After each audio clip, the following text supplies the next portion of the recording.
Welcome to tonight's episode of the ZodWriter Show. I am ZodWriter, and with me, as always, I have my co-host, that one, Carlos. What's up, Carlos? How you doing, man? Good to see you. I'm doing pretty well.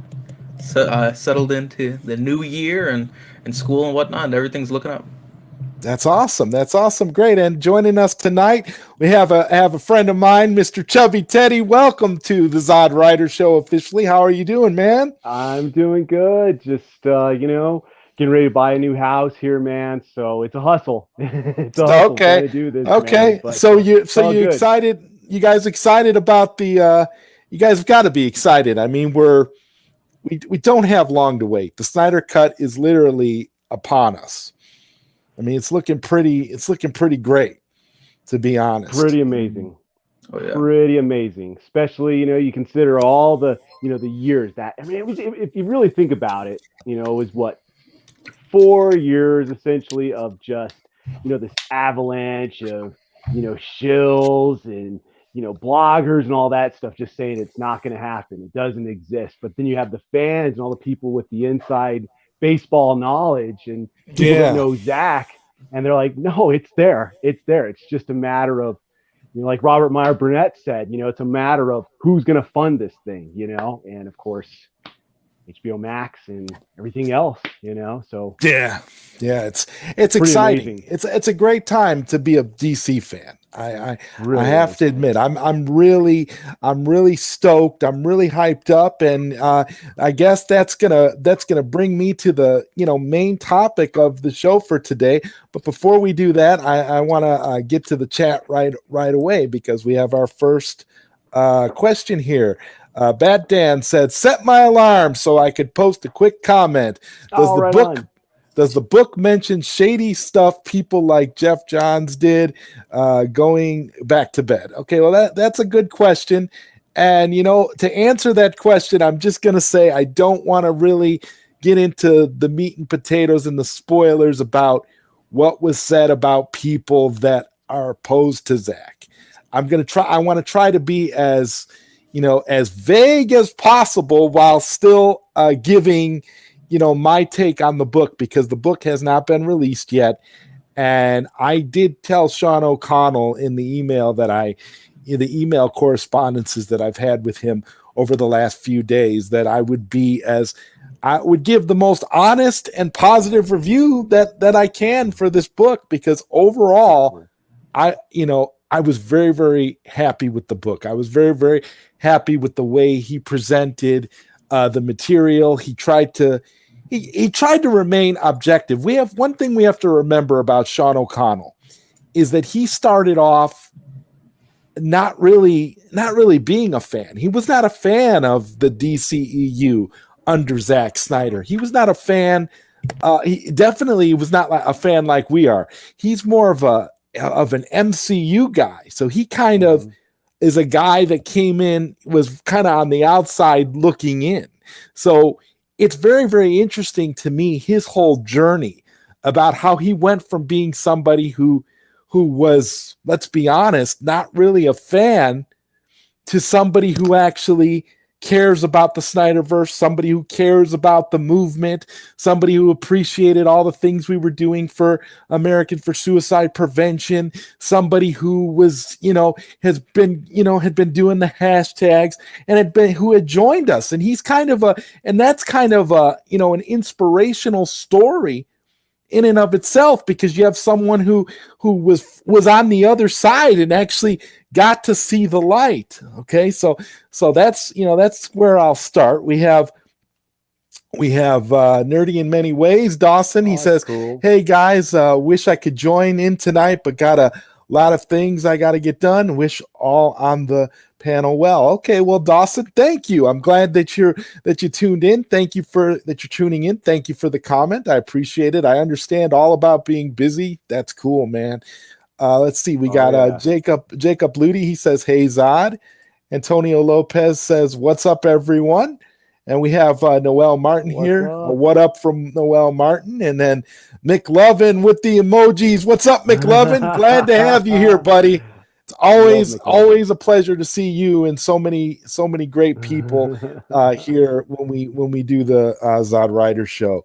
And Jacob Ludi, he has a question. He says, "Question Zod, who are your favorite incarnations of the Doctor and Doctor Who? Mine are the second, 6th, 7th, 8th, 9th, and 12th Doctors." Well, that's a lot of doctors, and that's kind of off topic, but I will answer the question. For me, my favorite Doctor is the 9th Doctor, Christopher Eccleston. I really, that Doctor really resonates with me. And I also really like the 8th Doctor, Paul McGann, because I'm a fan of the Big Finish Doctor Who audios, and he's kind of the de facto Doctor for Big Finish. I don't know if either of you are Doctor Who. Well, I know, Carlos, you're not a Doctor Who fan. What about you? What about you, Chubby Teddy? Are you into Doctor Who at all? Or I kind of go in and out of it, man. Like, so when I was a kid, I remember on PBS, this is like 82. They would show Tom Baker and his big afro and the freaky scarf and the long trench coat and K9 and Sarah Jane. And Sarah Jane was such a hot Betty back in the day, man. And it's so unfortunate we lost her, but my heart. So I really have a soft spot for Tom Baker, just because he was so quirky, and I know he's kind of the popular guy for many. Yeah. He's still kind of the popular guy, but that's a good question, Jacob. Thank you for asking, and I'm going to bring in a couple more panelists here to join as I'm going to continue to discuss some of the nuggets of the Snyder Cut book. We have Prime and the Watchtower, Jeffrey Warfield. Yes. It was good. Welcome back, guys. Yes. Good to see you guys. So what I'm gonna do right now is I'm gonna get right back into discussing Sean O'Connell's book, because I have a lot of issues with the way that this book has been this book has been getting some flack recently. And I don't know if you guys know all about the video that was put out not too long ago by some people who basically went as far as to not only trash Sean O'Connell's book, but to blatantly outright accuse Sean O'Connell of racism in the same video in relation to the release of the Snyder Cut book. Now, have you guys seen this video?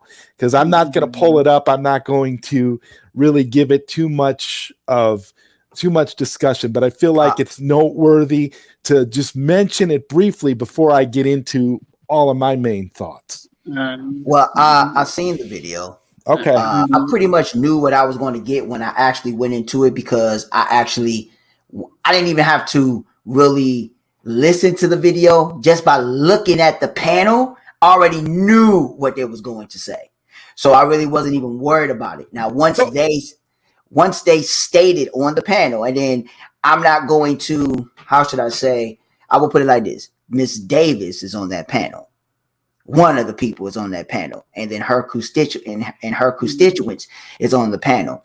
First of all right, from what I know and the stuff that I have heard from numerous other people, they were probably the only one that said it was racism in it. And there's no racism, because pretty much in the book, O'Connell got people from Brazil. He got people from all over the country to give their approach to this whole thing. And I'm all over the globe, all corners of the globe, all walks of life. I mean, there are quotes from so many different people, so many different races, so many different.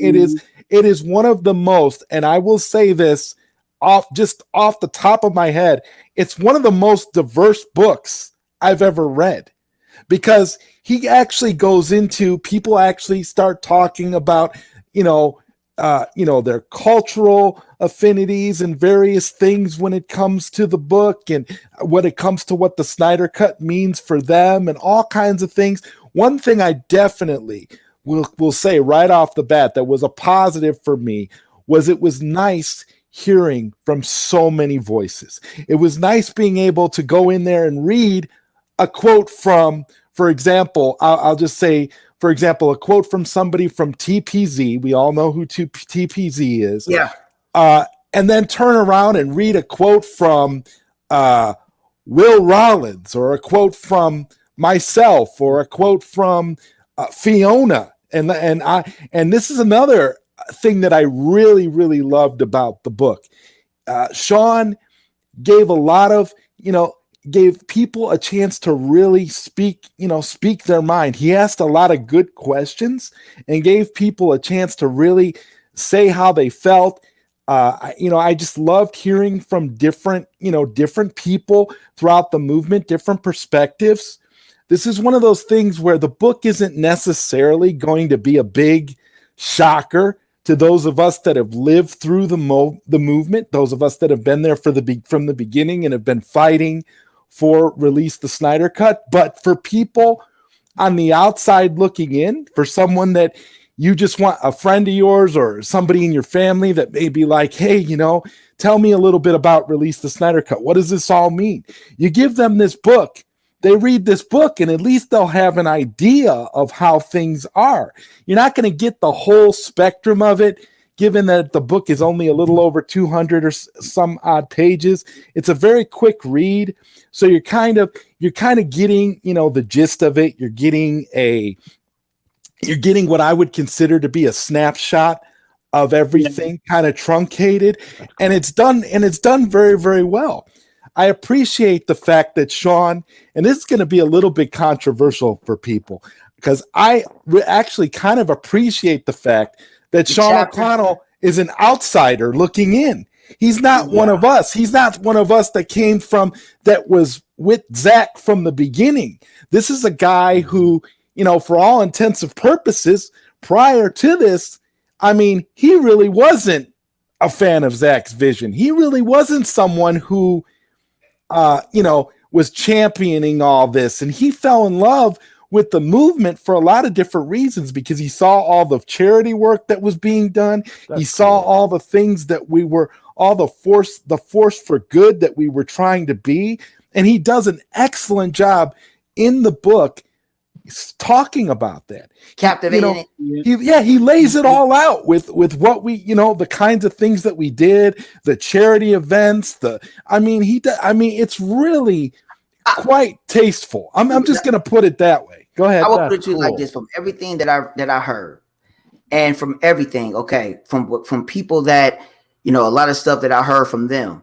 Okay, because like I tell people, get the book. Stop listening to these people, and you got to read the book. People fail to realize this book was done before the movie was even announced. He was making this book and putting it together, assuming that it wasn't even going to come out, and he was getting the movement and what the movement was doing together. What put the book all into perspective is when he got Zack Snyder. See, a lot of people don't know exactly how he got Zack and got him in the book. The next thing is that people saying there's racism in the book. There ain't no racism in that book. I'm going to tell you the reason why all these people are getting upset. It's because they're not getting glorified. And there are a lot of females. Well, I will mention. I will say. I will point out something specifically, Prime, that I find very, very baffling. Okay, you mentioned Miss Davis. Okay, and Miss Davis specifically, what irritates me about her and her whole quote unquote review on the book is she actually has some pretty good quotes in this book. So I don't know what she wanted. I don't know what she expected. My problem is when you take a book, when you take something that's written, that's trying to tell a narrative, that's trying to focus on the actual factuals, like you always point out, and as well as interjecting personal stuff and then getting information from other people like a documentary, you cannot have every single thing that somebody says because you're interviewing a lot of people. So if she has issues that there's things that she said that wasn't in the book, or she doesn't think there was enough of her in the book, that's one thing. But the one thing that you can't do is expect a book like this to push a certain political agenda or ideology. When you start injecting your ideologies into things like this, then you're going to have a real big problem. Right. Like I was saying, Oh, go ahead, Jeff. After I say this, because I got to do something. But The reason this why is in the book is that I'll put it to you like this: a lot of them stated their jealousy, and I'm gonna tell you it's because of Fiona. Because Fiona is going to get a lot of praise regardless, and a lot of people are really, really jealous of Fiona. So anybody that's basically saying something is wrong with this book, they're lying because I already knew how the book was going to be laid out. And on top of that, some people, they get triggered over certain things. Like, for instance, there's a chapter called The Death in the Family. Well, some people are getting triggered about that. Okay, so yes, if you think about it in a realistic state, if people know verbiage, because you know there's a lot of people that get triggered and know how to think logically, because they just get triggered and don't listen or pay attention to the word. Well, there was a death in the family. And Death in the Family is from what? Is from Superman. A Batman comic. So it's stating that with also stating there was a death in the family. Zack Snyder's daughter died. That's a death in the family. So whatever that's pertained in that chapter and whatever that's in it, see, people get triggered in different ways, but they don't think logically. So that's the part I wanted to say. Yeah. Death. I'm gonna let you speak next, Jeffrey. But I just wanted to piggyback off of what Prime was saying.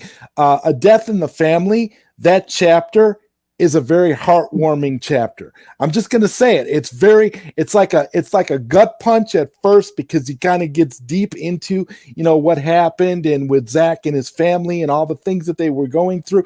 But it's a very, very well-written chapter. So I'm just gonna say that. Go ahead, Jeffrey. So to me, I'm really kind of like the outside person looking in on this whole controversy thing about the book thing. And really, I gotta say, from what I've heard, it really does kind of seem like something small. Like, to me, like I'm just waiting for the book to come out. Like, I'm just kind of like the regular Joe Schmo waiting for the book to come out. Like, and with you saying stuff, and I'm hearing you guys talk, it's like, wow, people are really over exaggerating things that are going on. And really, like, to me, like, it's pretty much like you said, like a documentary. Like, there is going to be a documentary. Think kind of to put a good example to it. Like, let's do The Greatest Showman. It was supposed to be like a musical interpretation of I forgot the actual dude's name, but Hugh Jackman played as him. And critics gave it a bad score because it was really like Pee Wee Herman. That's it. I think that's his name. Pee Wee Herman was portrayed as a good character, but at the same time as a jerk or a very sympathetic character. And critics kind of gave that a bad score because it's not historically accurate or whatever. Like, if you think about it like that from the Snyder Cut book perspective, it's kind of the same thing where it's not accurate because, as you said, Zod, Sean was writing the book in the perspective of the Snyder Cut isn't coming. So I think that with people saying that, this isn't accurate because the Snyder Cut did come out, yada yada, like that perspective I can kind of get because the Snyder Cut did end up coming out. But at the same time, I think, correct me if I'm wrong, but Sean said that he kind of delayed the release because the Zack Snyder's Justice League did get released at the end of the day. So I think he kind of delayed that to add a little bit of something, kind of like a little epilogue on there. So I think so. This is why I said that I'm waiting for the book to officially come out, because maybe the people who got the book early didn't get the finalized version. That's what I'm thinking at the end of the day. No, that's the book starts out with, not to spoil it for anybody, but the book starts out with, I reckon you should show it, which is Henry Cavill at the awesome. Man of Steel watch party. The whole beginning of the book is about the announcement that the movie is being released. Now, let me also say that throughout the book, he does a very good job of going back and talking about the struggles and all of the things that led to the release of the book. This book is very well laid out. There's nothing in there. There's no gaps of where you're going to be sitting there saying, well, that doesn't make sense because of this, or that doesn't make sense because of that. No, it all makes pretty good sense. It all lines up fairly well.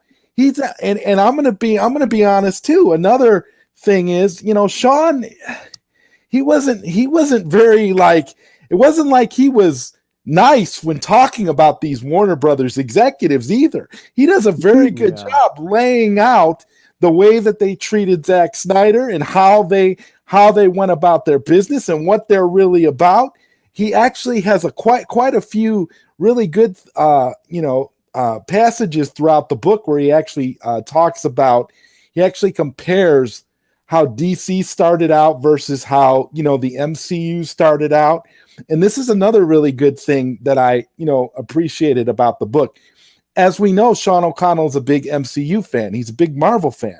So one of the things that he did in this book was he was able to actually take his MCU knowledge, his MCU perspective, and put it into the book too, and actually talk a little bit about the major differences between DC and Marvel, and why he felt the way he did about certain things, why at first he didn't really like certain elements, and what he liked. I mean, it was really well done, because you get to actually see how somebody who didn't really, like you were saying, Jeffrey, from the outside looking in, this is someone who, really, he's trying to give you an accurate perspective. He's trying to show something, and he's trying to show it to us from his point of view, but he's also trying to give it to the people in a way that is understandable from the mouths of the people who were there and who actually participated.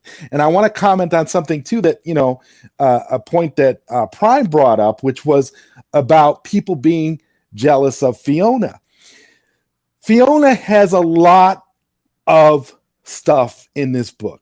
Fiona is deferred to a lot because Fiona, and this is one of the things that I think Miss Davis and her crew had a problem with, because they specifically mentioned a matriarch in the book. And Fiona is actually referred to a few times in the book as the matriarch of the Snyder Cut movement. She's actually referred to in the book as that. So that actually really does lead a lot of credence to what Prime was saying about this being a jealousy thing more than anything else. It actually, it really feels to me like it's a jealousy thing, because when you use a word like racism to describe something, you better be able to back it up. You better have a reason. Yeah. You can't just go out there. This is the problem I have with the way things are today. It's like people can just make wild statements. They can say anything without having to provide any evidence whatsoever. They just say, oh, this was racist. This was chauvinist. This was this. Everything is an ist. But you don't provide any reason or any evidence to back that up, and people are just supposed to believe you because you said it. And that's the thing I don't understand. It's like, listen, show me a passage in the book that is openly racist so that I can agree with you, so that I can say, oh yeah, that was racist.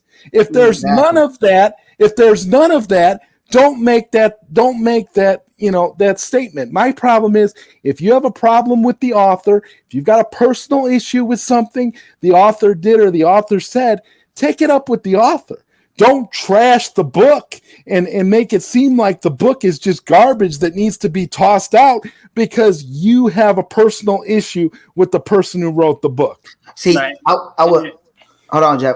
And now for the ones that want to watch that, the first part, because it's actually at the beginning of the actual podcast that they had and that they was doing their review.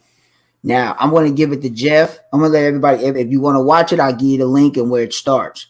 But when you first start out, when you first see this, I'm going to say, I would say something right now that would trigger a lot of people. I don't care, but I'm not going to do that because I'm going to be respectable because it's not on my platform. It's on Zod's. I'll do it on mine. But what I'm saying is that once you see and you see who's on the platform, you're going to see why. Not only that they're jealous, you're also going to know why that they're spitting out racism stuff. You're going to know it. I think you already know. It's kind of amazing. It's like, wow, they made their own narrative because the book made them feel a certain way because they felt that they was not being, how should I say, put forward, or they felt like they were entitled to get something because everybody that was on the panel had got a copy of the book and they read it early.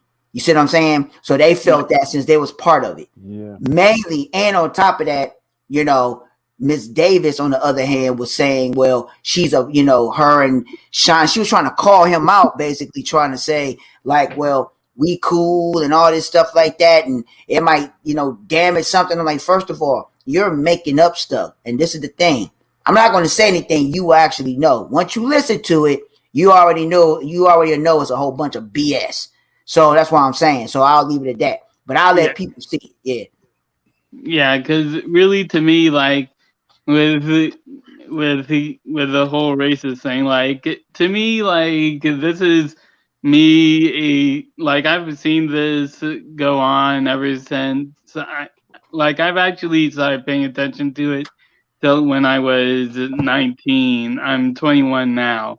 And really, to me, it's like with this whole racist, like people throw racist around a lot. Like it's a common word to use now. It's like it's the word of like it's the word of like Sesame Street. Like it's the word of the day. No, like it's the word of the day or something, right? And really, like Prime said, like you do have to present actual evidence, kind of like with what Ray had, and I know this is kind of like a cop out, but kind of like what Ray has been doing with this situation at WB. He actually did go, even though the first time around he tried to do it privately, which was what the naysayers were saying, but he said that he did try to do it the proper way, but that didn't turn out. So then he went public with it. Then things started to get moving. So what Ray was doing was he was actually presenting the evidence, went as so far to have a investigation going on, and then we got to the end of the investigation that was about we got to the investigation about the investigation went to a close, and then we got that audio clip of the investigator saying that he was doing a great job, he was very credible in what he said and stuff and all that. But really what Davis was doing, and I'm actually saying this in the most respectful way, is that she was like, it seemed like really from what I have been hearing, from what you guys have been saying, it seems like she was being very emotional and not thinking very logically about this situation. Hit it right on the head. And I was disappointed because Jonita is a writer, and I expected better from her. I expected a review. I expected something balanced from her, and we got whatever that video was. It definitely was not balanced, and it definitely was not a review. And we have a comment here that says, I've not read it yet. However, speaking as a person of color, I absolutely hate it when people scream racism for no reason. The word loses its definition that way. Yeah, it's watered down now. It's a watered down term now. Totally. Yeah. And again, continuing here, and the worst part is that they didn't even properly explain why they felt the way, why they felt which makes it even worse. I couldn't agree more. That was my whole problem. And when I was going back and forth with Sean, I will give Sean a lot of credit with this for this, our email correspondence, because I kind of mentioned it to him, like, that about how much that review bothered me, and his response to that was, well, that's her opinion, that's their opinion, they have a right to their opinion, and I understand that, but my problem is, it's one thing for it to be your opinion. But it's not even that's not even really an opinion, because you're not saying why you feel the way you do. You're just blurting stuff out. As there wasn't no meat to there wasn't no meat. Right. And then the part at the end of the video where they all stuck their middle fingers up about the book, about how we feel about the book, and then they stuck their fingers up. It's like how does that, what does that tell you? Well, how does that make you feel like? Yeah. I mean, I'm starting to wonder if they actually read the book, or if what they did was they just skimmed through it and didn't see themselves in it enough, and so then they got mad and decided to go that direction. Because I don't know how you can read a book like that chronicles people's perspectives from all over the globe and call the book racist. Oh, this is what they said. This is the thing that got me, because it was like an agenda too. I put the link in the private chat. I mean, in your DM. So if y'all want to watch it, I sent y'all private. But what I'm saying is that what tripped me out was that they said it was a lot of Marvel centric, and he was saying that he talked about a lot of Marvel stuff in there. I'm like, what? Why would? Or saying that they're pushing the Marvel agenda. I'm like, hold on. Whoa. Yeah, kind of in the beginning. As someone who read that book, I can honestly say there's a fair amount of Marvel stuff in there, but you have to put it in context. Sean is talking about his experiences as a Marvel fan as it relates to what's going on with DC. So he does a lot of historical comparisons too, because like it or not, there is a history between Marvel and DC. It's a rivalry, and it's been going on for a long time. So when you bring up Marvel, go ahead, Chubby. That rivalry is why we're here. This is why we have released the Snyder Cut, is because Warner Brothers was trying to do that whole rivalry thing, trying to copy the MCU. So it's justified for him to bring up the MCU in this book. It's almost like it's like vital. It's like lifeblood to this book, the MCU. Right. I hate to say it, I'm not an MCU guy, but that's the big problem. That was part of what caused this problem. Yeah. Right. And you also got to think, put this into perspective. If this was made by a DC fan, everyone would have said that, oh, this is just a DC fan making this. And I got it. The fact is that we actually have a Marvel fan making this book is actually saying what is kind of like a saying is kind of like a mirror and pathway to what a Marvel fan would have thought about this. I love that. I love what you just said, Jeffrey. Thank you. Exactly. That's exactly it. Exactly. I mean, it's like there's a passage in the book where Zack Snyder tells Sean about how he approached the meeting he had with Warner Brothers about the Snyder Cut. Oh, yeah, I don't know if you guys have seen these passages. They're on. Wow. They've been circulating on social media, but the passages are so fun to read, especially when you when you have the entire book. And you can go into context with the entire book with the narrative that Sean is laying out. It's fantastic. It's like, oh my God, this is great, man. Zack Snyder went full boss on WB. He told and that's why I'm telling oh my God, I can't wait till I read this book fully. See, I'm getting getting the paper. Yeah, I'm getting the book. So I'm waiting for it. So if I happen to get it on the second or whatever, because Sean had actually said it might be delayed because of the actual imports or something like that. I can't wait to get it. I can't wait to have a physical copy. I want that. That's what I'm getting. I'm gonna have the physical copy, and I've got a couple of family members and friends that I'm sending the book to as well. And I'm at the point now where I just feel like as fans who fought for this movie, we can be happy with this book. If you're a fan of Zack Snyder, if you're a fan of the Snyder Cut movement, if you're happy with what we accomplished, you could take yourself out of it and look at it from the perspective of somebody who doesn't know anything about this, just picking up this book and reading it. You're going to be very happy with what you read, because you're going to be like, all these perspectives are awesome. I was reading the book and I'm like, okay, he had a few quotes in there from me. And I kind of was like, when I was reading my quotes, I was like, oh yeah, I did say that. And I remember, and it was funny because I'm like, it was funny because he had asked me a whole bunch of questions, and he didn't use everything that that we talked about when he interviewed me for the book, but he used a good amount of stuff, and he did for pretty much everybody that he talked to. Everybody that he talked to actually does have a good amount in the book, has a lot to say, and it's like you were saying, Prime. Fiona is going to be featured prominently because of who Fiona is.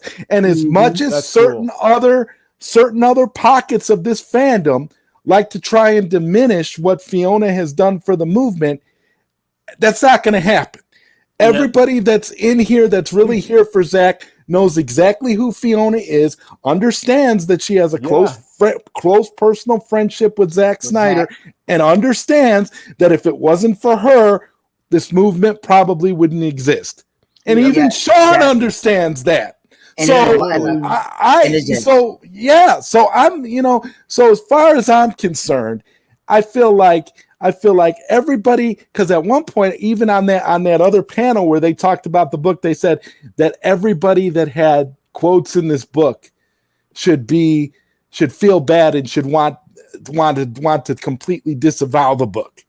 Right. And all I could think about when I was reading it, I'm like, well, I don't know how you could say that, considering you had a couple of really good quotes in the book. So I don't know. And now my thing is people out loud is like childcare. People saying, back to what you said prior. Can everybody hear me good? Yep. Okay. Yeah. What I said, and this the thing. Yeah, you're good. I never had a problem with Sean O'Connell. It seemed like everybody got a problem with Sean. I'm like, what's the problem? And everybody wanted to, try to expose him on everything on what he said. Okay, at the time, that's what he said. His outlook and perspective is completely different with those movies now. Want to know why? Because he actually sat down, he watched them. He didn't put his emotions and feelings in it. He watched them as a comic book person and as a film watcher. Now he understands it and he respects it, because now that he understands what it meant and what it means. So now with that, and people still trying to go at him. And then this what made me make him respect him even more. If people watch his videos with him and Hannah, his tweets and the stuff that he do, he breaks stuff down. Yep. He knows he's not throwing out all type of crazy rhetoric. And last but not least, he put a quote that was done by mistake by Ray Fisher. Ray said, take it down, because that's not basically what he said. Sean said, you know what, everybody, My apologies. This is something that was old or something like that. And he apologized about that, not only to the people, but also Ray said it was a mistake and it was something that was old and misunderstood right then and there. He took it down and corrected himself. That's what I call, that's cool. He saw that, he corrected it. It goes even further. It goes even further. He's not, and you could tell that he didn't do anything. He didn't write anything in the book to be vindictive or anything like that. He just wanted to get the story out, and you could tell that that he's genuinely invested in the story that he's telling. And I just feel like as a fan of Zack Snyder, and I swear when you guys get done reading the chapters where he actually talks to Zack and Zack breaks it all down, you guys will be even bigger fans of Zack Snyder, if that's even possible. I can't wait. And to go back, you just sold it. And to go back for a lot of people that might be tuning in now. The Death in the Family chapter. See, we live in an age where people are too sensitive. They are sensitive with everything. Okay, if you cannot understand the context of it, that's you. Me personally, I'm not getting triggered on it because there was a death in the family. What you gonna word it? It's not even. You know what? It's not even. You know what the funny part is? When you read the chapter, you'll realize when you guys read the chapter of this book that it's not even wordplay. You'll realize that it's just something that happened. It's a death in the family. It's not even, it just so happens to be a title of a Batman story where Robin dies, but it's not like the book goes out of its way to beat you over the head with that fact. I mean, I don't know. Hey, look, like I say, people and also I think to really hammer this home to the people who actually don't remember this, because I actually do remember this. Sean actually did say that Autumn's death does have its own chapter. So when I saw the death when I saw the whole chapter roll out on Twitter, I was like, oh wow, that is nice. That is really nice right there. Like with the whole Batman thing, like that was outside of my mind. I was just thinking about Autumn's death right there. That was it, front and center for me. It's tripped out, man. Just people, and back to it, like Seal said in the chat, there are a lot of comic book references to the themes or the chapters or the names of the chapters are concepts or things from comic books. That is brilliant. That is brilliant. It is. He does a good job with it, and you could tell. I mean, and you could tell he wasn't just trying to write just anything. He wasn't just trying to give you, fluff. And I'm getting a lot. I got a lot of DMs from people when I put out my thing about that I read the book, and that basically I'm putting out my support for the book. And one of the things that somebody had said to me was, does he at any point in the book talk bad about Zack Snyder or disrespect Zack Snyder's films?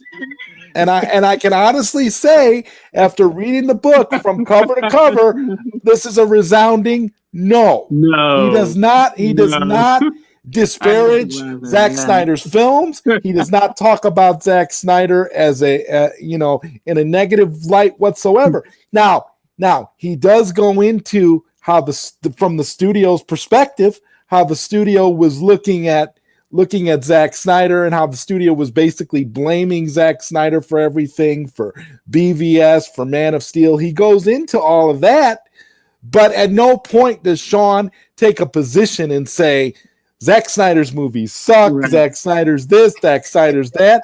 If I were to listen to, that one panel that did an alleged review of the book, I would be expecting something totally different. I would be expecting a slanted novel from a Marvel writer, pepping up the MCU, putting in all kinds of racial slurs, talking all types of trash, and just trying to be in it all for himself. You know, that review says more about those people than it does about the book, and then it does about Sean O'Connell. I'm just gonna put it out there right there. Right, because you also had to think about it like this in a sense, like with the whole Sean O'Connell thing, and with the people for the people who, and for the people who, and I'm actually talking to the for this I'm actually going to be talking to the people who actually did he bash Zack Snyder. You got to think, Sean O'Connell is a journalist. He is a journalist, and just like he like I said, he's a journalist. Even though like let's say hypothetically he was against Zach and he wanted to say that Zach's movies are bad, yada yada, he couldn't do it. So for that aspect, like, yeah, when you're just reading the book, he can say, he's just being neutral because he doesn't want to make the Snyder fans mad. But here's the thing: if you actually go to his YouTube channel, where like Prime said, he watched it. He went back, watched it, Man of Steel and BVS as a comic book from a comic book fan perspective, and he then enjoyed it. Like that's the thing. Like I said in Zod's video earlier, where I said, I believe in confrontation. Like, now to go into better detail of that, what I meant by that is I believe that confrontation can do two things, which is end a rivalry, and also confrontation can change people's minds. Like that's what I meant by that. I didn't mean it like I believe in confrontation, so I'm gonna fight everyone. No, what I meant by that was that I believe that confrontation can change people's minds. And if you look at Sean O'Connell and from Sean O'Connell's book and kind of journey looking into it, he really does look like he's changed, because before he was bashing Zach, and then he said, now I went back to look at Zach's movies, and he said that I now understand what people are looking at and why they enjoy these movies. Yep. And Sean O'Connell even said also that if you actually look at him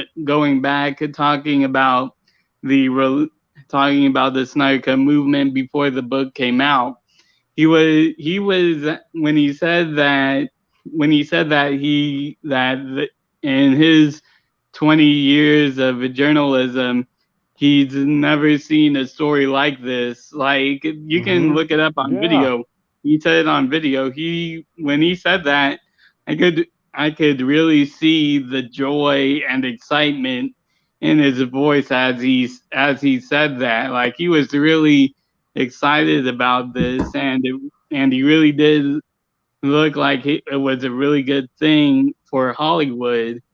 So really, like, from where I stand, like, Sean was a straight up MCU fanboy, so to say. He was a straight up MCU shill. We don't even have to sugarcoat it. He was. And he knows it. No, like, that's the thing. He was a MCU fanboy, but then as the years went on and he talked to other people, in the Snyder Cut movement, they ended up, he confronted people in the Snyder Cut movement, and they changed his mind.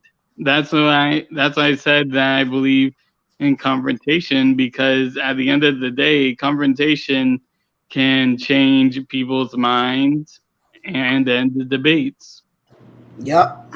You That's know what awesome. I Very wanted well to said, man. say was that even if Sean wasn't that, like, now I guess converted into a Snyderverse fan, like what, like, he's proven, you know, time and time again with his you know, with his writing and also with his videos that he posts on YouTube and whatnot, that he has a good level of integrity and honesty when he does his reporting, and shows great respect even for things that he might not initially be, Yeah. you know, a fan of. He has like a series based on, you know, the Snyder Cut movement, the differences between Justice League and Zack Snyder's Justice League, and he's been, you know, being very open about this. So even if he wrote this book, at least for me, as an MCU fanboy, if he still contained that same level of integrity and good faith, like, and we see this from, you know, a perspective that, you know, we can't live in an echo chamber. We see this from a complete outsider perspective, looking in. Then, you know, I'd still read the book. Very well said. Very well said, awesome, gentlemen. Carlos. You guys are gonna really like this book. I'm not gonna say love, because love is a strong word, and people have different variations when they think of love. So I'm just gonna say you guys are gonna really like this book, because I really liked it, and I'm gonna tell you the truth. I'm a tough critic. I went into it. I was excited about it, but I went into it thinking, well, you know, if Sean messed up, I'm going to call him out on this. You know, I kind of went into it like that, but I knew, because looking at all the examples that you guys on the panel have brilliantly provided about Sean and about how his journey has gone, I wasn't the least bit worried that the book would come out well. I thought the book was going to be a good book. I figured there's going to be some things that you might agree with, some things you won't agree with, but all in all, the book, I mean, I think the book was a very fascinating look at the movement. And again, the Zack Snyder chapters alone are just off the chain. You guys are going to be like, wow, this is, I mean, and so for people that are you know, feeling a certain way because they think that Zack Snyder, that Sean O'Connell favors these people over here versus these people over here, think again. Sean O'Connell was right down the middle. Like I said, he has direct quotes from people in the group that known as TPZ, and then he goes over and talks to other people that directly oppose TPZ in terms of ideology and all these other things that people disagree with in the Snyder Cut movement. So all I got to say is kudos to Sean, because I think he did a great job. I think the book is really going to resonate with people. Like I said, particularly the Zack Snyder stuff. But the reality is, when you read all these different quotes from people all over the world expressing themselves, the entire back end of the book is people talking about what the Snyder Cut movement means to them. I mean, it's a bunch of people just you know, gushing about what it means to them to have been a part of the movement, about what the movie means. I mean, if you don't read this book and start feeling certain types of emotions because of the way that it's presented, then I have to question your motives. I have to question, what are you in the movement for? What is the reason why you're here? If you're just there because you want, you know who's going to, you know what? I'm going to say it another way. I'm going to say it even simpler. If you're in the Snyder Cut movement for clout, you're not going to like the book. I'm just going to put it that way. Way of putting it. If you're in it for clout, the book isn't for you. Now, Yeah. if you're in it because you care about Zack Snyder, you care about the Snyder Cut movement, you've made a lot of friends in the movement, and you love the movement because of that, and that's where I'm at. I love the movement because of all of yous on the panel, all the people that I met because of the Snyder Cut movement. That means more to me than anything. And when I look at the movie, yeah, I'm excited to get the movie, but I'm even more excited because of the friendships that were forged, because of all the money that was raised for suicide prevention, because of all the positive stuff that we as a whole, as a collective, have been able to accomplish, whether we agree or not. I mean, people know that I don't agree with. I don't always agree with John Aaron Garza, but I can agree with him today, here tonight on this panel. I can agree with him because he also wrote a very positive review on this book. And that's why I say, if you are in this group, if you're in the Snyder Cut movement for clout and just to push your brand, you're not going to like the book. because the book does not favor one side to the other. The book doesn't favor TPZ any more than it favors the matriarch of the movement, Fiona. It gives everybody their fair shake and gives everybody an opportunity to speak. Cool. Right, and really like going back again, because I think people are gonna take this one clip out of context where you said that you lied about it doesn't favor anyone, because you mentioned Fiona again, and you said that Fiona is mentioned prominently in this, and really, like, once again, if you actually do go back to the stream, like, Fiona did start off the movement. Like you can say, oh, Movies That Matter started the movement because he was the first to tweet #release the Snyder Cut.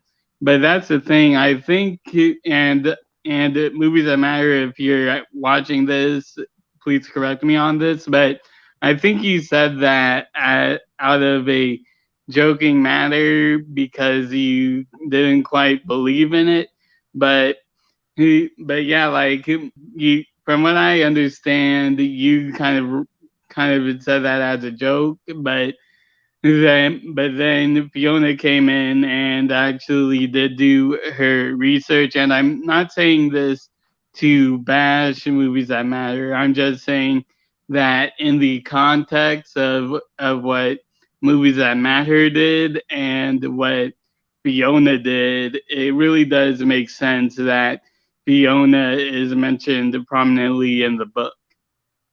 Yes, That's very much so. If that's okay, she deserves it. You know, she's part. Listen, I remember when I first got my Vero account, right? We all do. Yeah. And it's because of Zach. For most of us, I think, I can say for all of us on this panel, I think we got on Vero because of Zach. And I remember following Fiona, and Fiona had like this big, long, like list of what happened behind the scenes. And then I'm sure you guys know this guy too, Nova Frankenstein on Twitter. Okay.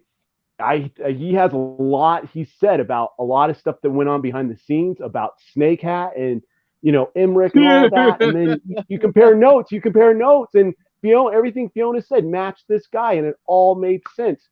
And I remember just going on Vero and saying to Fiona, God, I would just love it if we could get, Zach's full vision, not just Snyder Cut. And this is back after Justice League came out. And she's like, yes. She said my name, yes. We all want that. And it was just like such a breath of fresh air that this is somebody closely tight-knit with Zach saying that to just, I'm just some guy with big old chiclet teeth and a fake tan. And she's just like, listen, we all want that too. It's just, and it just showed me like how we had to like really come together to make this happen. Like we all had to like join hands like a chain and go at this studio. And it's all because of her just saying a lot of these things that, Snake Hat wasn't going to come out and say these things. Of course not. It had to be people that were closely tied into that were tied to Zach, that knew Zach personally, that worked with him hand in hand, and saw him as a friend, and not just some means of making money or something, you know. Yep. So rightfully and so, still, she should have a big piece in this book. Yep. And Sil even said that there's still kind of that there still was a civil war going on with WB, where there's some WB people that stood with Zach from the beginning, but sadly there are some people, Toby Emmerich, John Berg, and Jeff Johns, that are actually higher above them, sadly. And forgot Walter Amada too. Of course, right? But yeah, like there are some WB people that are, and I mean WB as in Warner Brothers Pictures, because people talk about Warner Media versus WB, and Warner Media AT&T versus WB, but there's actually some WB people on there that actually have stood with Zach from the beginning, like Jim Lee. Yep. I remember you brought this up on one of your videos, Jeffrey, with him saying to Jim Lee in Vero, the best. And when he said that, I personally got this gut instinct feeling that the Snyder Cut was Snyder's just said to Jim Lee, the best. Yep. I knew something was on the horizon when you brought that up, man. That's why I say you've always batted 100, Jeffrey. Yeah, because I even mentioned it, because if you saw my one of my latest videos where I told you everything was connected, like I even mentioned the whole AEW thing, and how even though that on paper wasn't connected, I mentioned that Cody Rhodes, the vice president of AEW, made a partnership with DC, and I told you that TNT is actually a Warner Media owned thing, and that partnership that AEW made with DC meant that Cody was involved with the meetings for DC on the Warner Media side, and that Cody Rhodes actually tweeted out essentially how important it is to get the Snyder Cut out there. So yeah, like I really brought all of that back for that video. And we have a question here, guys, from the chat. What do you guys think of John Berg being an executive producer on the Batman audio adventures? I really don't care. I don't care. Yeah. I don't care. I'm not focused on it. Yeah. What is it? What do you think? I never even heard of of it. that. What it is. It's supposed to be a comedy, isn't it?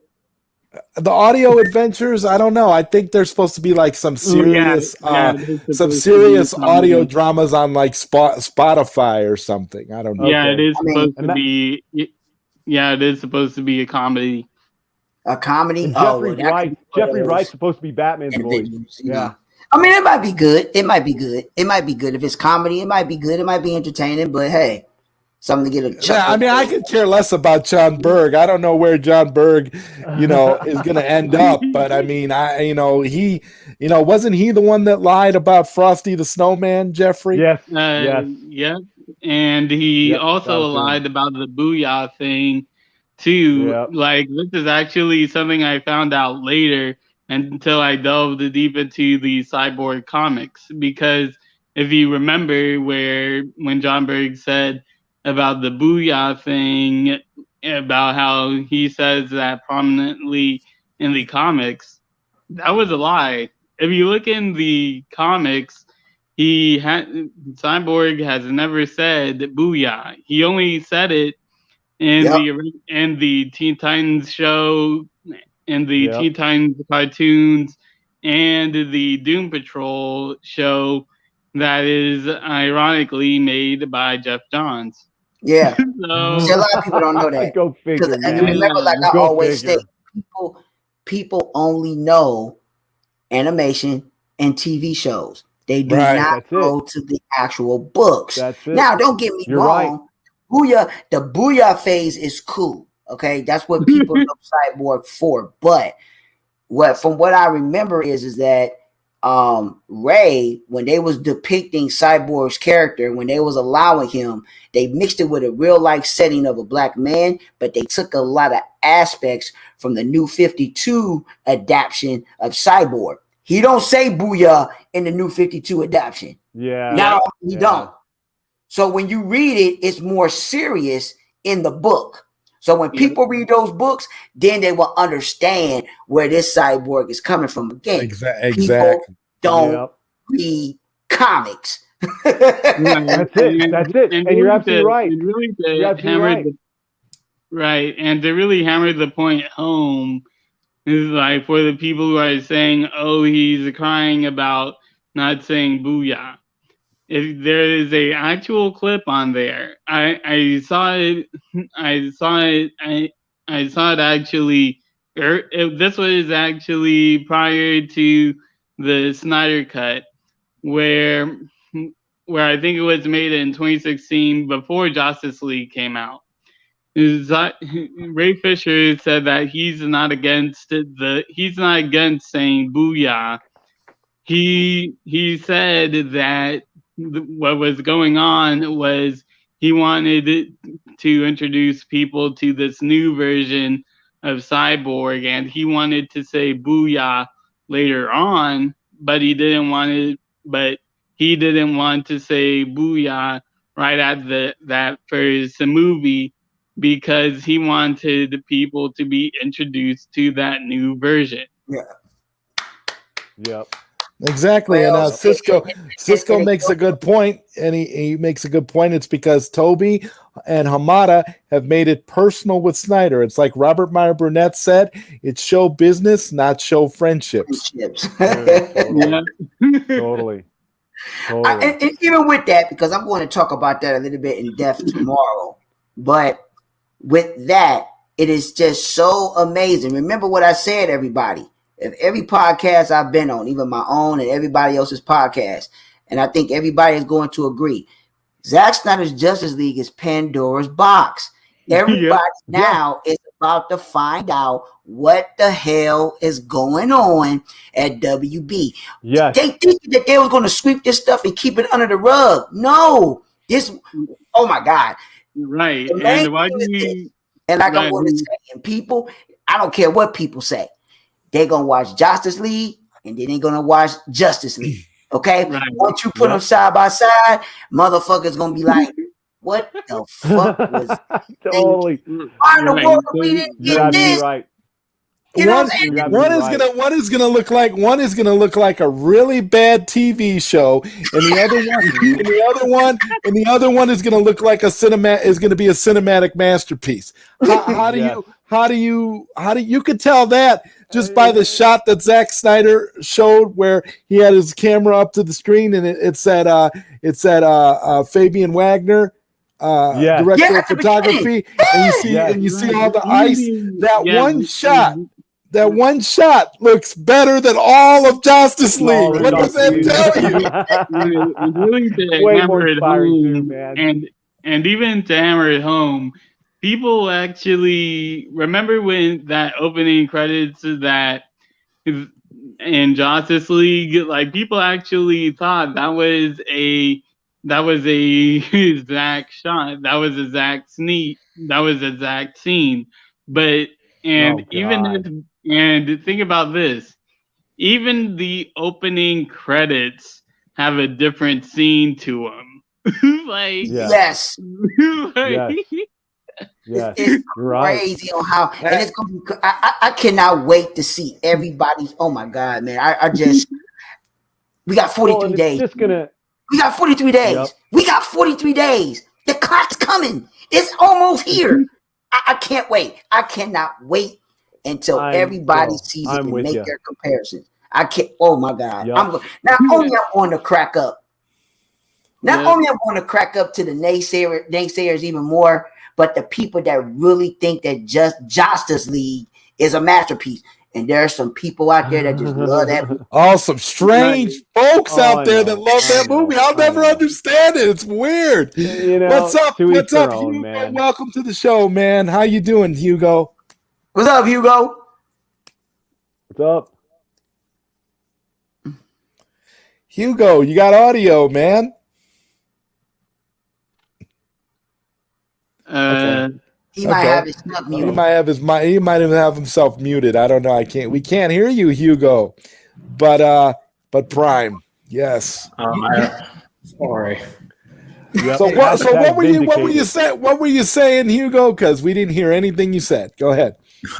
Oh, it's good to see everyone. Those of you I haven't seen since Christmas, I hope you've had a good one. Yep, we did. It's good to see you, Hugo. Yeah.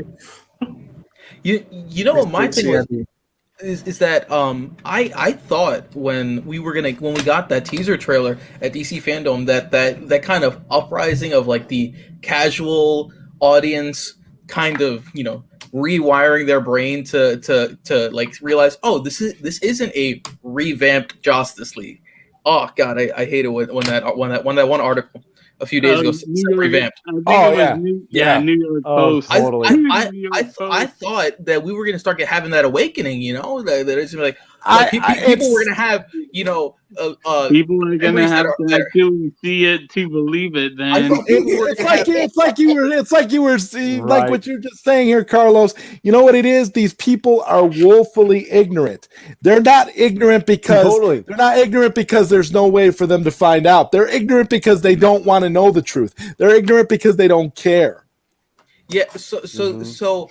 And I'm like looking at different reviews because like I don't know why I'm just obsessed with looking at reactions and reviews and stuff like that. But I saw that some people were gonna have memories that were better than Goldfish, but you know I was proven wrong with that. And it's like I just don't understand how people could think that what we got in 2017 is even remotely similar to what we're gonna get in about over a month. Right. I think that article you're referring to.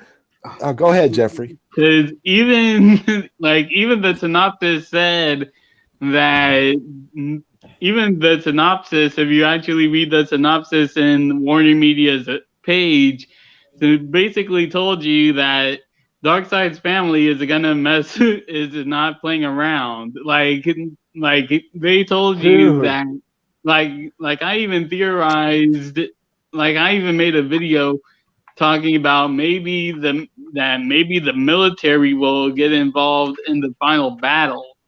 Like really just think about that really think about that think of like, do you really think that if Darkseid is going to be involved in this movie and the synopsis is like really heavily saying like, yo dude, like this is not that kiddie pool version that you saw. This is gonna be where the big boys are playing. Did you see the picture from did y'all see the picture of the actual scene when they revive Cal and Cyborg shoot at Cal from Hoblo? The real actual the way Cyborg's supposed to look. Did y'all see that picture? Yeah, I didn't get a chance. I don't know. I'll let you see it. It was cool. I'll let you see it. I'll pull it up. But it's cool. In fact, I don't know if Zach, can you download it from the thing because I'm gonna send it to your DM. Okay, send it to my DM and I'll put it up here. Like when I was watching those reactions and those first and initial impressions from people with actual, you know, actual footage of the Snyder Cut, like it just makes me want to rip out my hair.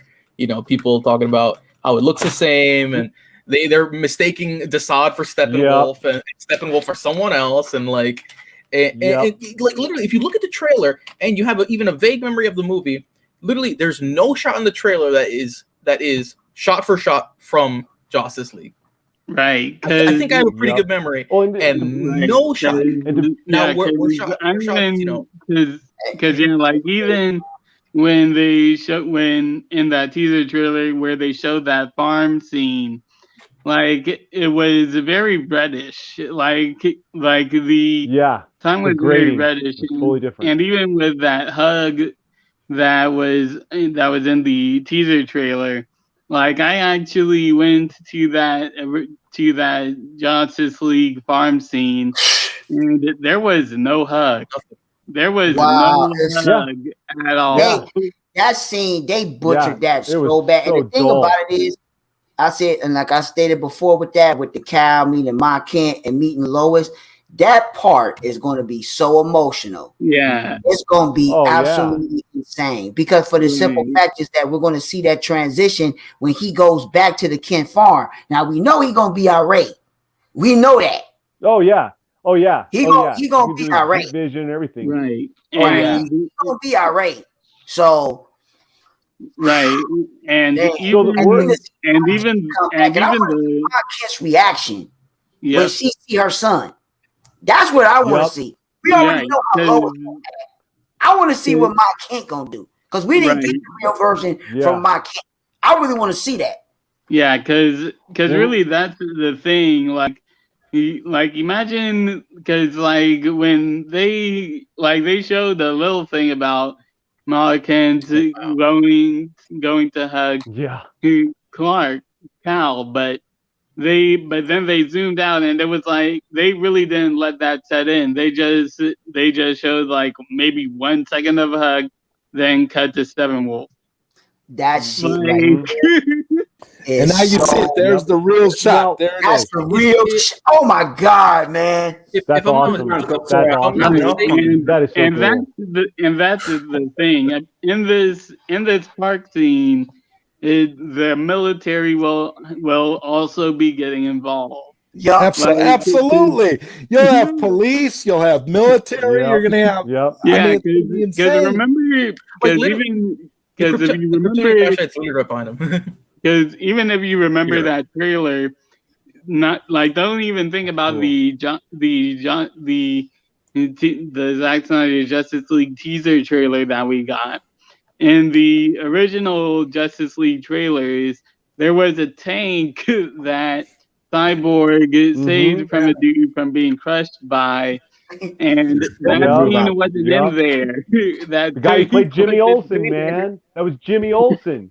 Yep, man. This is I just cannot wait, man. Jeffrey. And it's amazing, man. I showed some people at work today the actual trailer. They didn't even know about it. And then when I actually showed it to them, they was like, what? I was like, yeah, you telling me you didn't know about this? So it's like, but you got to remember, though, like I said before, there is a lot of people that don't be on social media like that. Yeah. So with not being on social media like that, that's why I say the marketing is going to have to be key, where they're going to have to put the stuff, on TV spots. They gotta market it like it's a different movie, don't they, Prime? I mean, come on. It's a different Justice League movie. They gotta make it. They would almost you could almost say that, calling it Zack Snyder's Justice League or calling it Justice League the Snyder Cut doesn't go far enough. You've got to almost give it a different title altogether so that people know it's a different movie, because most normal people don't pay attention to it the way we do. So what do you mean, like Ultimate Justice League or Justice League Ultimate? The real it has a subtitle. It says nothing from 2017 remains. Or how about or they could call it Justice League League Apocalyptic Invasion or something else, so that you can differentiate it from what we got in that way for people that don't know anything.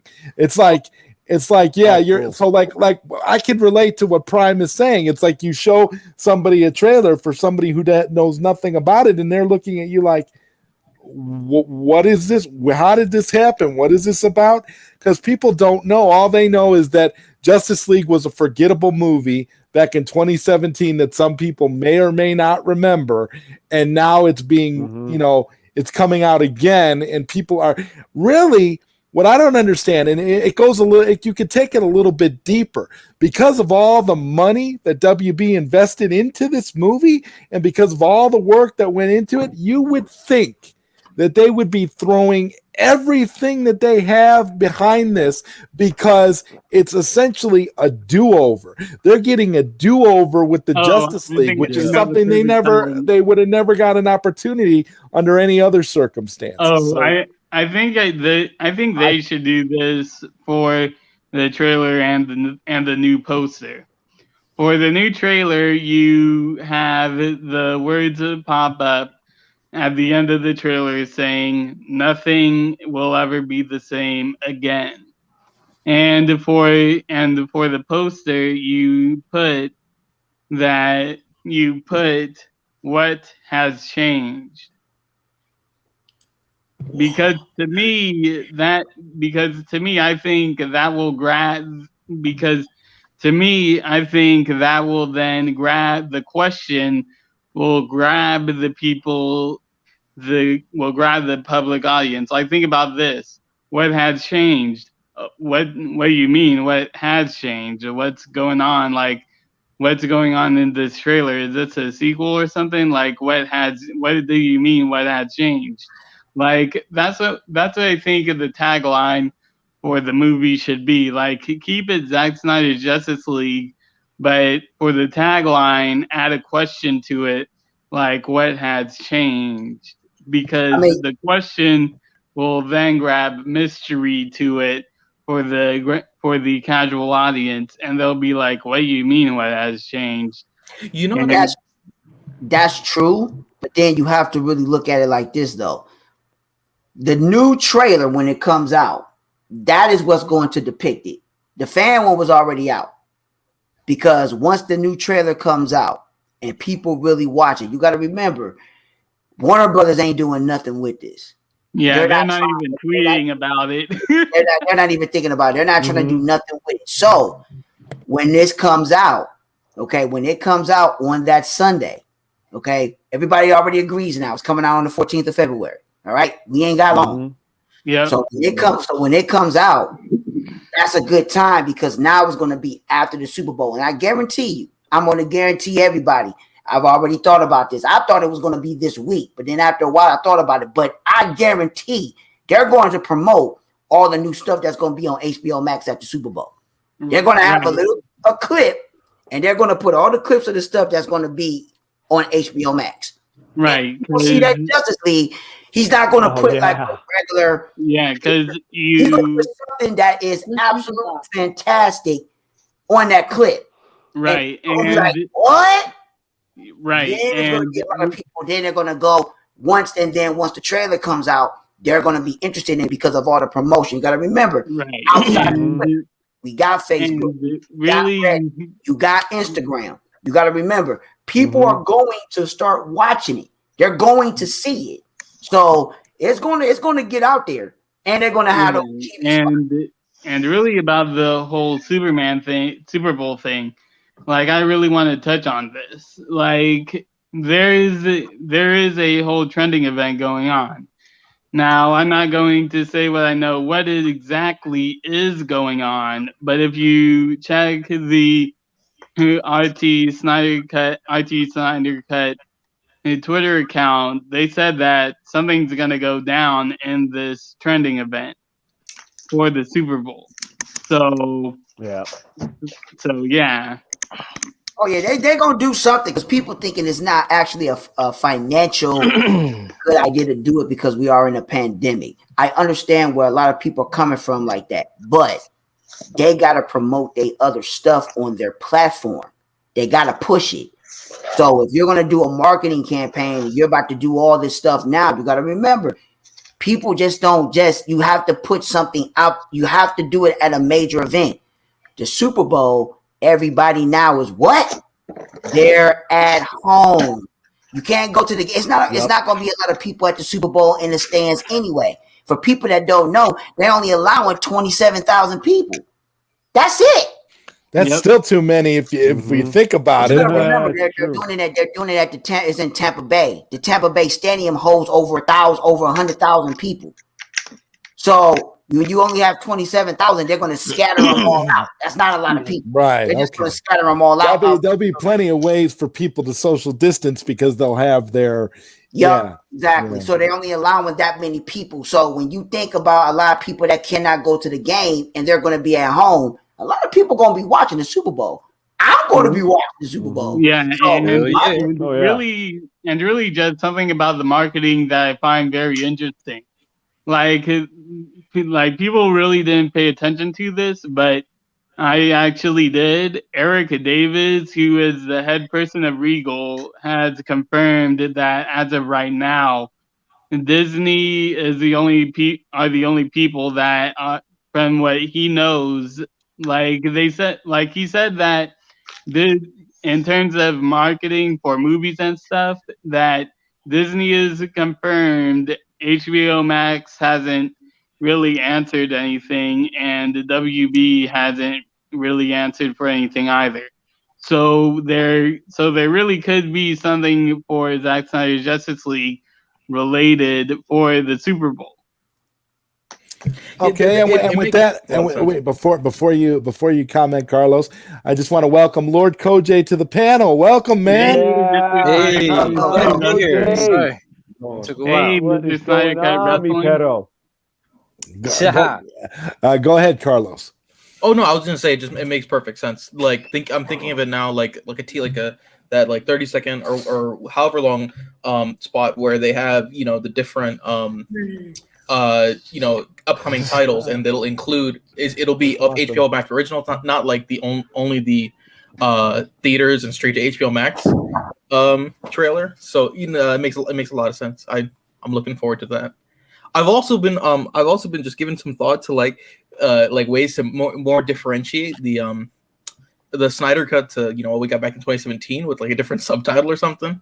And for some reason I was just thinking like if Batman v Superman Dawn of Justice had like the Dawn of Justice just the title, I said the subtitle, maybe they could keep on going along with that. And like I don't think there's like a time of day or like a time thing like word to put there, but I don't know, like the names of the posters said like Risen and Rebirth and Reborn and stuff like that. So maybe it could be like Justice League Rebirth or Justice League Reborn or something. And then it has to be the right because it's an actual real movie. Like for example, I don't know if people agree with me on this, but this is how I thought about it. Like this is like with BVS, because Warner Brothers really don't know how to market. I don't know if this was Zach's idea or it was Warner Brothers, but I think they would have just named BVS DC's Dawn of Justice.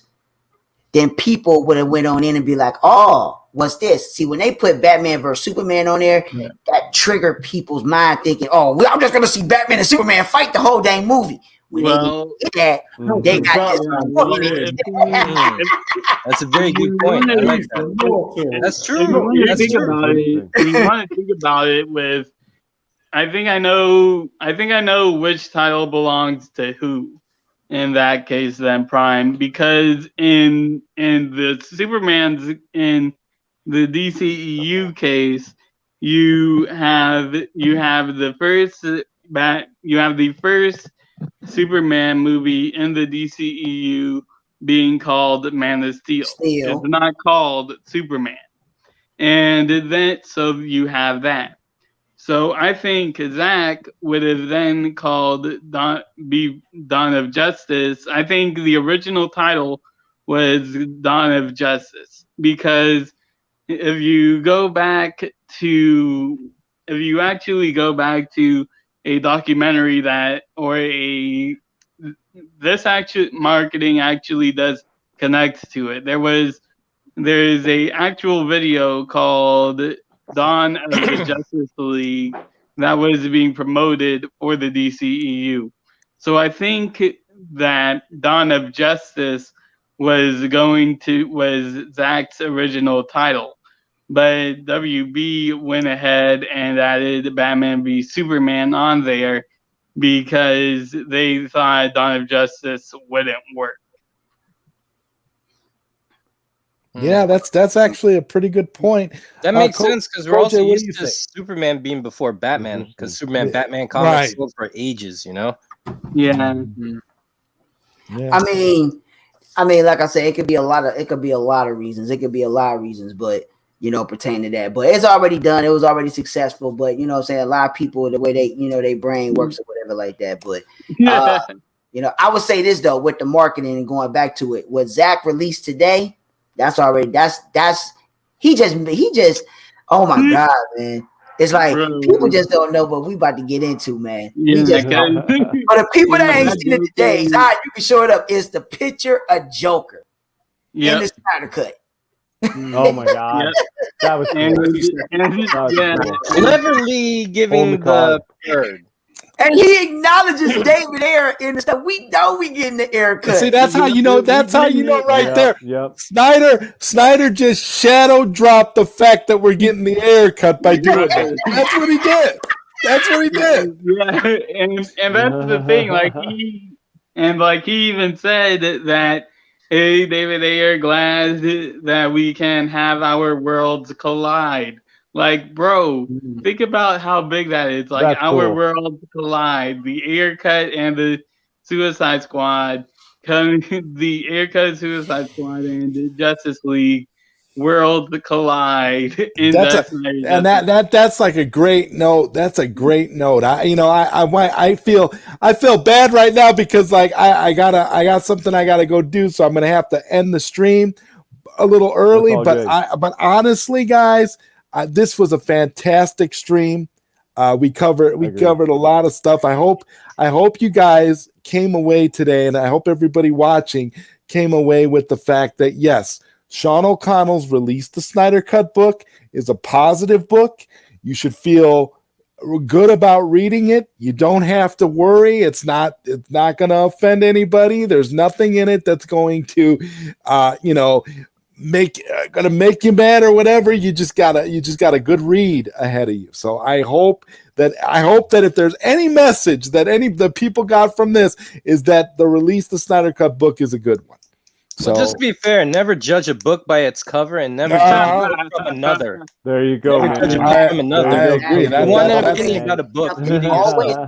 Always watch and always read for yourself, and you get your own conclusion and your own opinion. Exactly. If your opinion matches with others, y'all have the same agreement, fine. But you always do it for yourself. You do your due diligence. Don't listen to somebody and you just run with that one opinion. You don't do that. You make your own, and then you go from there. If it matches up with them, great. If it don't, because that's your opinion. You watch exactly. Exactly. And that's what everybody needs to do. They need to look at this book and be like, hey. It's gonna be good stuff. I can't wait for you guys to give your reactions after you've had a chance to read it. Again, shout out to Sean O'Connell. I appreciate the book. I'm gonna be bringing him on at some point so that me and Carlos over here can interview Sean about the book after the book actually comes out. I want to but I wanted to get something positive out there for this book because I felt really, really bad about was lingering, especially after having read the book for myself. So with that, I do want to thank you all for being here. I'm super excited, and we're going to be back next week. Thank you, everybody, for coming. Sorry, I was so late. That's all you guys. Hey, no, it's great. It's great that you were here too, Koj. We'll try again next week because next week will probably go a little bit longer. Cool.